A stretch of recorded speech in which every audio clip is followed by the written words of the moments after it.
Okay. Here we go. All right. Thank you so much for being patient. Appreciate everybody's attendance. What I did here is I built a presentation for agents to share with their clients, because clients are so confused on what to believe in today's market. There's a lot of misinformation out there. There is information that does apply to certain parts of the country, but doesn't apply to Austin. And so what I did is I was able to break down a presentation and really give a lot of our clients information on should they buy now or wait, to really try to cut through all of the minutia and the noise that exists on the national media platform. Because what we do know is real estate isn't a national purchase. It's a local purchase. And it's even a hyper-local purchase when you're talking about buying for a school or a restaurant or even a way of life. And so really, what does that look like, and how does it fit, and what is really pertinent regarding the media today? So a little bit about me. I've been very blessed in this business. I've been doing this for 20 years. I'm in my 21st year, and my goal is to material change the lives of all those that we touch. I'm Ryan Leahy, and I've been, as I mentioned, doing this for 20 years. I've closed over 3,000 transactions and hold several different designations. But I'll go ahead and jump into this presentation so that you can have some information to share with your clients. So the first slide that I want to go into is really about our media, because it is so misleading with the clickbait. Here is a slide, an article that came out on December 1st, so just a few days ago, and it says, the U.S. navigating pandemic housing bubble, Fed chairman says, will it pop or deflate? So when I read the title, will it pop or deflate? Well, me as a consumer, when I put my consumer hat on and I think about that, what I want to do is actually, I just want to wait to see, is it going to pop or is it going to deflate? And so, or we really have to look at real estate as a whole too. And so this is also interesting on that picture that has kind of Fed Chairman Powell almost praying, and it's really just an incredibly misleading picture. And what we found is that more than 80% of the people now are just reading headlines. They're really not drilling down into the article, but here's what the article goes on to say. Obviously, we had a hyper-fueled market led by the interest rates, really, and a shortage of housing. So the first highlighted portion of this, the nation is also grappling with a long-term housing shortage, and that helped fuel demand. So here's what's really interesting about this. We're starting to acknowledge in the article, just the second paragraph in, that we have a housing shortage. And what is home purchase prices made up of? Supply and demand, right? And it's a balancing act of supply and demand. But it's really interesting that Powell is quoted in here on December 1st saying, but none of this really affects the longer run issue, which is that we've got a built up country and it's hard to get zoning. It's hard to get housing built in sufficient quantities to meet the public's demand. So really interesting, when you read the article, it says that we're battling with a pandemic housing bubble. But in the article, it says that we don't have enough houses. Matter of fact, the National Association of Realtors, Fannie Mae, Freddie Mac are all showing that we're over 3 million units short for the number of home buyers that are coming into the housing market. And so we have to ask ourselves, are we trying to time the real estate market? Should we try to time the real estate market?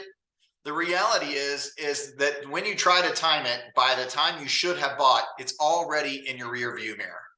Because if any of us were that good, I'd be sitting on your yacht in the Bahamas, wondering what drink we're going to have next. So one of the things that we really have to take into account is that nobody knows what's going to happen with the real estate market, or matter of fact, the stock market or any market. But we really want to look into what's our time frame. Are we day trading real estate? No. We're actually looking for real estate as a place to live, maybe a long-term investment. Purchasing real estate is a long-term play. And so what we do know is there's certain metrics that we want to follow to identify when is something on sale. Because I don't know about you, but I like to buy things when they're on sale. I'd rather not pay overprice or even full price if I have the opportunity to buy it at a discount. And so we're going to really talk more about that today. So more into housing shortage. The data indicates that, again, we're going to have a housing shortage based on the influx of the millennial population until 2030. So when you have clients that say, oh, I'm just going to wait until the housing market crashes, I'm going to go ahead and wait until the market slows down. Well, the data indicates that the housing market really is on a pause at the moment, only because people can't figure out, are interest rates still going up? What is the new normal? And because of that confusion in the marketplace, it is causing people to pause, which it means inventory is building up. So we now have a short-term supply. And then what's going to happen, once everybody realizes what the new normal is, they're going to start buying again. And here's how we can tell. On the top right, you'll see it's the orange graph. What this shows is the millennial home buying population. And we have 4.7 million millennials turning the age 30 every single year for the next 4 years. So that is, we do not have that many homes that we are building each year. And matter of fact, we'll go into that just next. But we have a significant housing shortage. So when clients ask, oh, I'm just going to wait. Well, my question to you is, how long are you going to wait? Because the data indicates, and by the way, this study is released from Harvard at the end of January of this year. And last time I checked, Harvard's some pretty smart folks. On the bottom right, if you're going to outwait 2030, guess what? The Gen Z is even a bigger population than the millennials. Now, let's start taking a look at how many new construction building permits are we actually building in the United States. I found this chart and I found it pretty fascinating.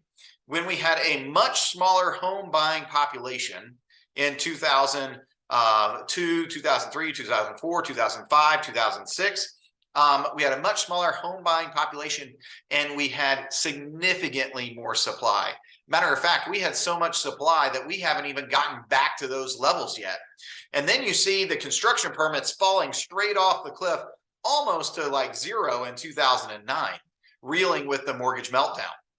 But what you can see actually in here is we're actually building just a little over 1.5 million new construction homes for a demand of 4.7 million new construction homes that need to come into the market to meet the demand.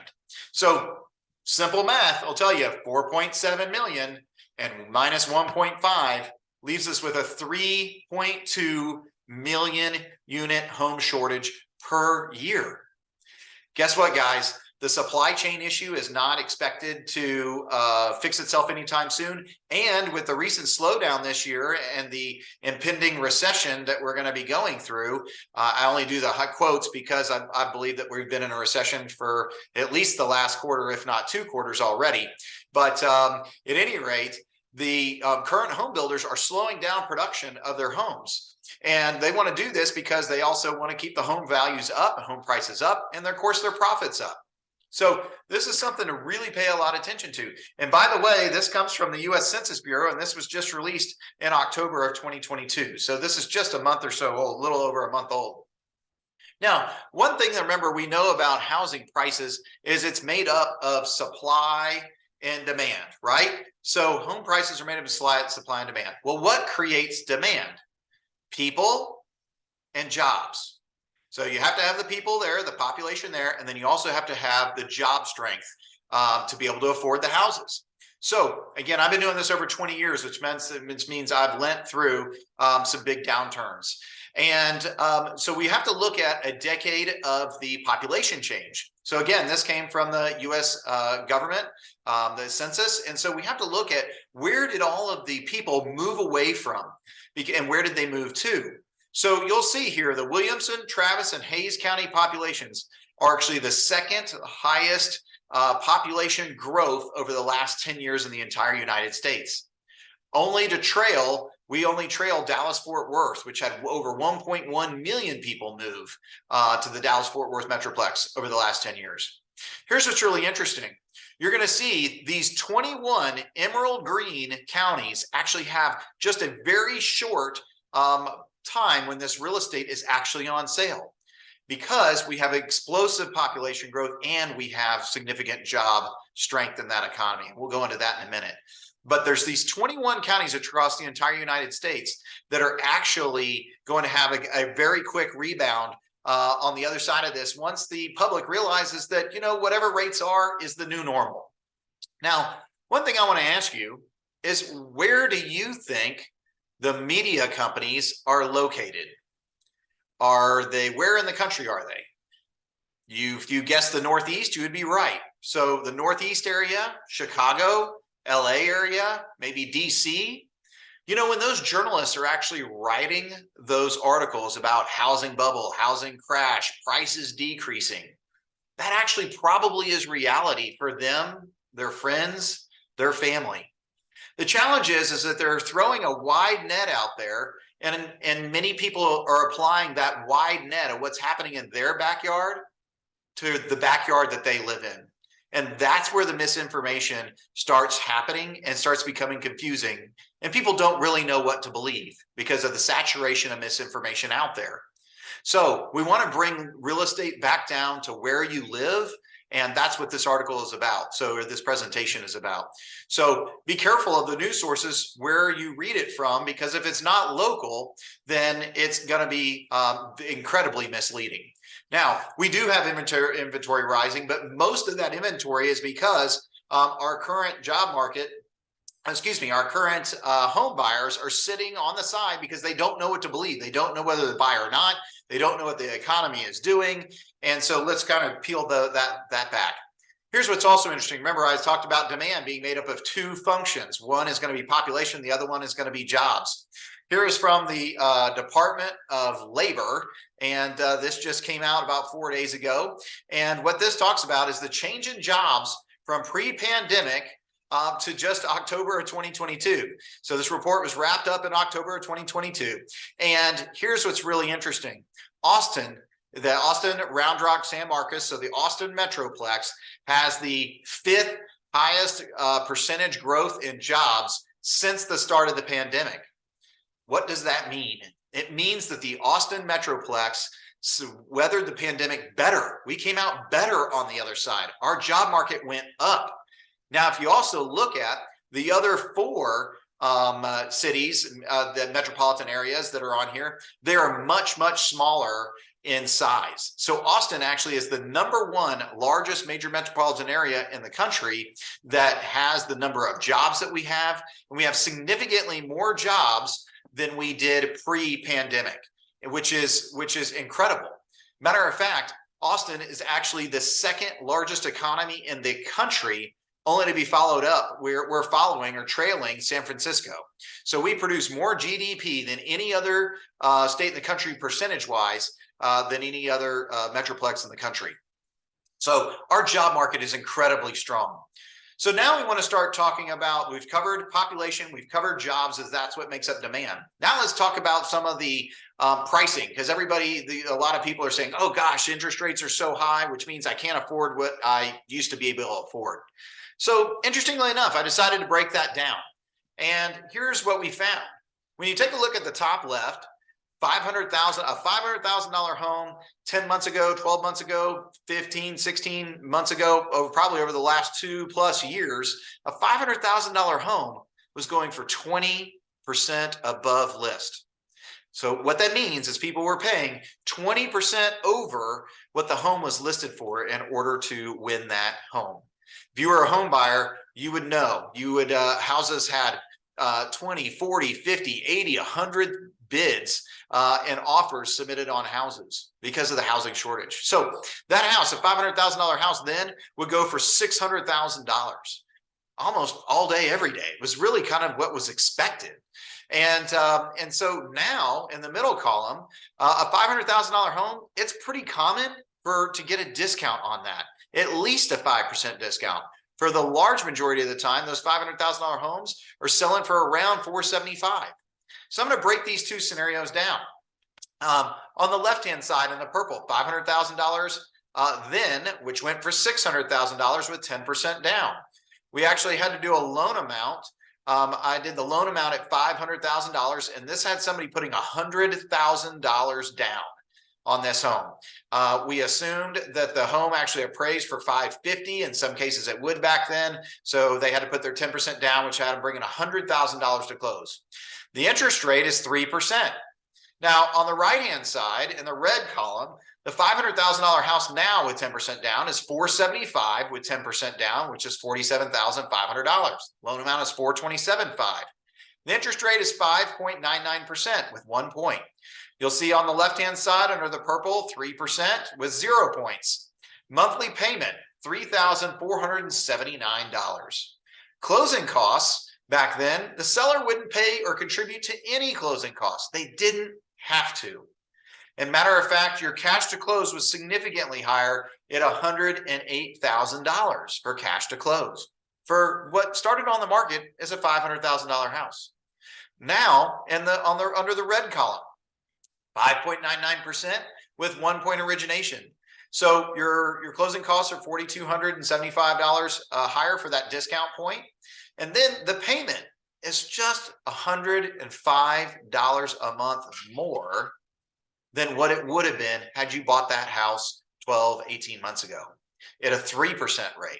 It's $3,584. Now, here's what's also interesting. Usually one of the biggest challenges of home ownership is the down payment. Here's what's interesting.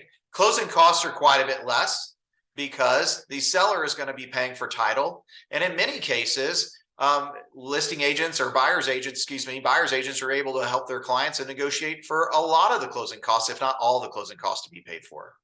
So they're bringing significantly less cash to close. They're bringing $56,275, which is the very bottom of the center column, cash to close, which is pretty phenomenal.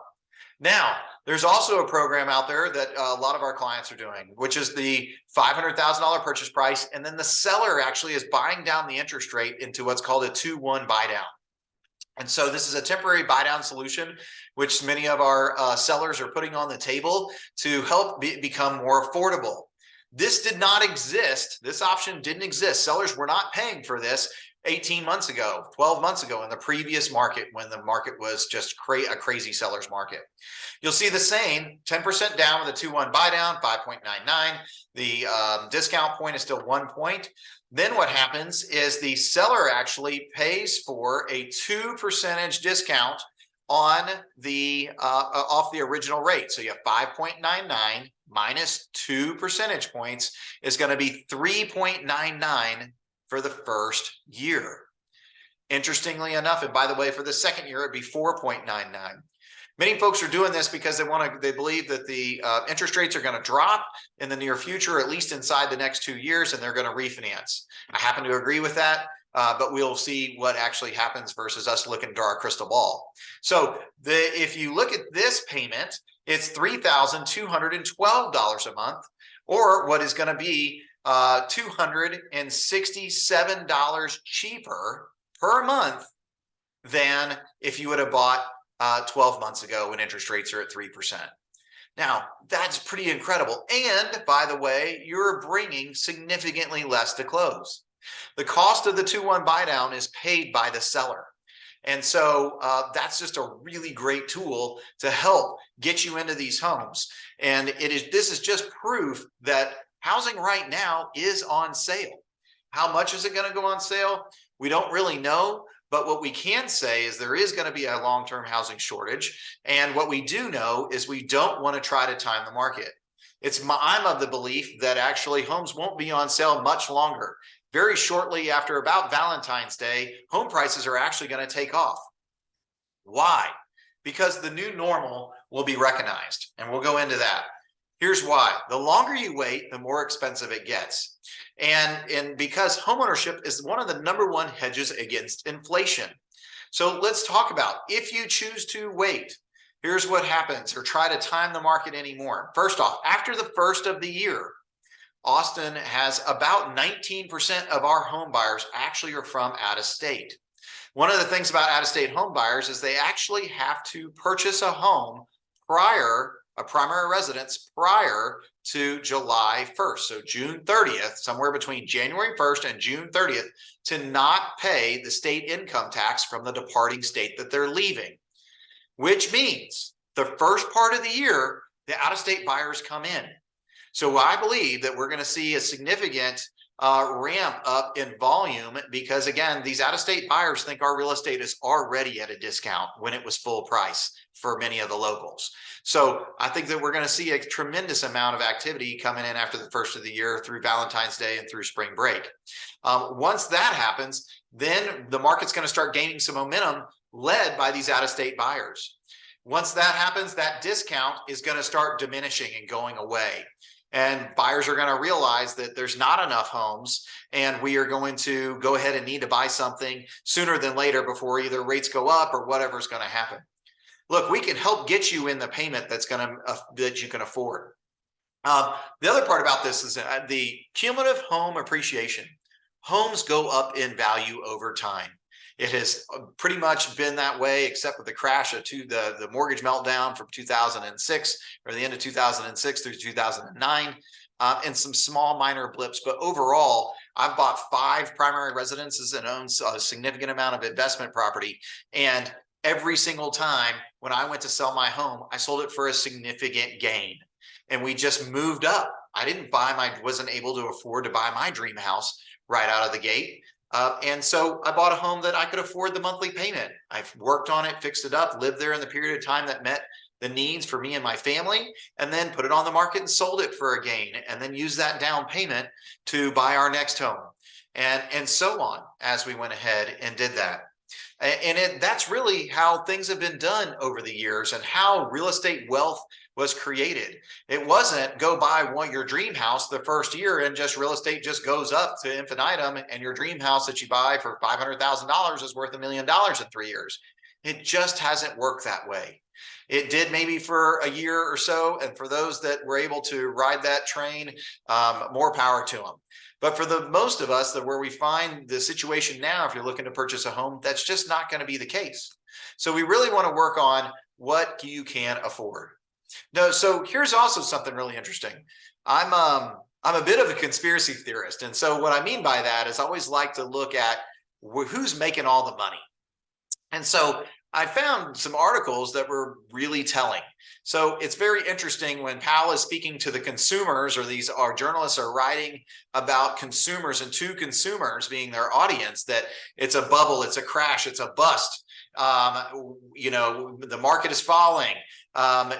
Wait, don't buy now. But when corporations are looking at buying, it's a bargain. So I want to talk a little bit about this. This is a huge paradigm shift that I think we need to absorb and really even pull back the layers of the onion, because we are getting played. How are we getting played? Because Wall Street got involved in buying single family residences. Here's an article from Blackstone on August 5th. Blackstone actually was successful in wrapping up their $50 billion fund to scoop up single family residences. And why are they doing that? They already own 115 billion, by the way, in single family residences, and they wanted 50 billion more. Why? Because they know homes are at a discount. So let's read what it says. Real estate, first line, is arguably the most valuable and accessible segment of the real estate asset classes. Then at the bottom, in the event of a market downturn, like we've had since this was wrapped up in August, this article on the left-hand side, in the event of a market downturn, Blackstone will have plenty of capital to scoop up some attractive real estate bargains. Now, if it's an attractive real estate bargain for Blackstone, why is it not an attractive real estate bargain for you? I'll let you ponder that. On the right-hand side, just as November 15th, JP Morgan and Haven Realty plan to spend $1 billion on build-to-rent homes. Why? Because there's not enough homes for people to live in. There is going to be an escalating rent and home prices over the long term. these corporations, which have hundreds of thousands of, possibly thousands of analysts looking at all this, have realized that residential real estate is an incredible place to make money. They can diversify into several markets across the country, and they can leverage the lack of supply and the rising home buying population. So don't get played with all the other information that's out there, because that's exactly what's happening. So then we help all of our clients. Really, I built this calculator to help you understand what the true cost of waiting is, how to really calculate the true cost of waiting. We will run one of these for each and every single one of your clients that are on, have told you that they want to wait. So how this works is I will go through this presentation. It's a little different. It's a little more in depth. And I'll go through this presentation with them, and then I will unpack this true cost of waiting calculator to help them get off the fence and really see how much money this is going to cost them. So if somebody tells you that they want to wait, just let them know, hey, if that decision was going to cost you potentially more than $100,000, would that be some numbers that you would like to see? The answer is yes. I'll do one of these calculators for them. So I can change anything that you see here in the green. So purchase price, down payment, annual home appreciation. It's probably running right around 4% right now. With annual rent increase is actually, I pulled it, it's 10% as it exists through the end of November. And so we're looking at this. So on the right hand side, we're showing interest rates without the buy down discount, because again, I was just showing the most conservative approach. And then we look at the purchase to list price ratio. And so right now we're seeing a pretty much across the board a 5% discount on the large majority of homes, particularly if they're not priced aggressively. And so if they're priced aggressively, believe it or not, there's multiple offers on those homes. And so because, again, there is a significant pent up demand. And so what we do know is after the first of the year, the out-of-state buyers start entering the market, and you're going to see that discount start shrinking. And then we believe in as the market catches momentum, we're going to see somewhere around that 98 to 100% purchase price. It's going to still be a very tight market. In 12 months, interest rates particularly could fall a little bit. And in 24 months, they're talking that interest rates also fall. But you'll see on the top right, on the right-hand side, the purchase to list price ratio, we should be back into a full-blown seller's market at that juncture because of the lack of supply. So here's a little bit more of what this looks like. So you have the purchase price in yellow at the top. This is buying a $500,000 home for $470,000. So it's interesting. The difference in purchase price, if they wait 3 months, it's $24,000 because it's appreciating. If they wait 12 months, it costs them almost $40,000 a month more. I'm on the left-hand side in the bar graph, $39,600. If they wait 2 years, that home actually they're going to pay $97,000 more for that home over 2 years. Now, here's also the other part about it. The down payment goes up, but let's look at the monthly payment. I've got this in yellow here. If they obviously buy today, that's the benchmark. The payment is $25.99 a month buying today. And then if they wait 3 months, it can cost them as much as $780 more a month. 9 months, $843 more a month. 12 months, about $875. And in the event that they go ahead and wait and pay $97,000, so that house now is costing significantly more than what they originally paid for it, $567,000, and when they could have bought it for $470,000 right now. Even though interest rates have come down, that home is going to cost them $861 a month more. So if monthly payment, if you're think it's monthly payments too high now, the strategy is to buy the home and lock in that price, then refinance at a lower monthly, at a lower interest rate when rates do come down, and then your home payment will go down from the $25.99, which is on month 0. But the other part about this is we also need to look at really what's the equity lost and what's the cost of the rent. So when they're buying on the left, this is at 0 months, they're buying a $500,000 home for $475,000.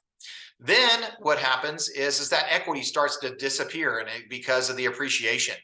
And you'll see all the way, if they wait 1 year, that it's cost them $62,420 that they're going to pay more for that home than they would have if they had bought here now or in the very near future before prices go up. Or it's $100,000, $104,857 if they wait 2 years. What's really interesting, now we also have to throw in the rent factor. In this case, they were actually paying $2,700 a month in rent. They waited 2 years. That decision to wait cost them $171,000. If they waited a year, it was $94,803, including the rent that they had chose to pay. 9 months, $57,000, and so on. This has been hugely valuable for our clients. Matter of fact, out of about every 10 people that I talk to and walk through this presentation that are referred by their agents, about 4 of them are saying, oh my goodness, I want to apply right away. I didn't realize what we were looking at and what an incredible opportunity this looks at. So I've got about a 40% conversion ratio. So if you have a client that says, I want to wait, just let them know that decision could cost them $100,000 or more, and ask them, would they like to see what those numbers would look like? Then let them know that there's a lender that you work with that has a great presentation and calculator about the local real estate market and the strength in our population, and we'll run this for them. Here's some mortgage strategies for buyers right now. We obviously have buy now and date the rate. That is probably the most powerful one, which is, again, buying now, and then dating the rate means, which is go ahead and look at refinancing in a year or two or whenever interest rates drop. If they don't, if interest rates don't drop, at least you've locked in the rate. The other one that's really popular right now, and sellers are buying down interest rates with what's called that 2-1 buy down. And you may remember that's when that payment was more than $260 a month less than the payment would have been had you bought previously. And that's paid for by the seller. We also have renovation loan programs. Now, if you have a client that says, gosh, I'd buy that house, but it needs a pool, it needs another bedroom, it needs the windows replaced, it needs the kitchen remodeled, we actually have and can roll in all of those costs into the purchase of the home. And we just go off of the new appraisal. So the appraised value will be based off the as completed value. So we are going to do an appraisal with all the plan specs and cost breakdown on the as completed. So after the renovations are done. Matter of fact, if the foundation needs to be repaired, that can also be included in this loan program. It is only for primary residents. The renovation loans are. And then lastly, how about all of our clients that weren't able to buy a home because they just didn't have the down payment over the last couple of years? There's a massive opportunity for first-time home buyers to get back in the market. And, here's an interesting question. How do you know if your rent is going to continue to go up? Call your management company and ask them what is the occupancy level. You will find out that if the occupancy level is more than 90%, even in Austin, MSA is hovering around 93% as of the end of November, more than likely, if you live in an apartment complex, your rents are going to go up. It's tough to say if you live in a single family residence because obviously many of those are owned and run by individuals. But if you are renting from a corporation like a Blackstone or an Open Door or somebody like that, that absolutely can have a big effect on rent because they're looking at the shortage of home supply. If you want me to reach out to you, just shoot me a text. Please include your name and your email address. And I will look forward to either doing this presentation for you individually, for your clients, or for your office. And I look forward to the opportunity to work with you. Some of the reasons also on why use Hometown Texas. We're real proud to be part of the Hometown Lender family. And I am the regional president for the state of Texas. We have the rent versus own analysis, which is kind of the true cost of waiting, another version on that. We have a commitment to match or beat any other lender and lending offer. All we need is the other lender's loan proposal. We also have talked about the cost of waiting analysis. We can lock in interest rates while they are home shopping. And so if we think rates are going to go up, that's not the case. We do believe rates are going to be coming down as the inflation data begins coming in. And even today, I believe we're going to see a 50 basis point either today or tomorrow, a 50 basis point increase from the Fed versus what had previously been thought of as a 75 basis point increase. So there's a lot of great things. We also have hundreds of 5-star Google reviews. And I really look forward to being a valuable resource for you and your clients. all you need to do is send me a text with your name and email, and I really look forward to the opportunity to serve you and your clients. So with that being said, I'm going to, Bruce, did we have any additional questions that I didn't already answer being on this call?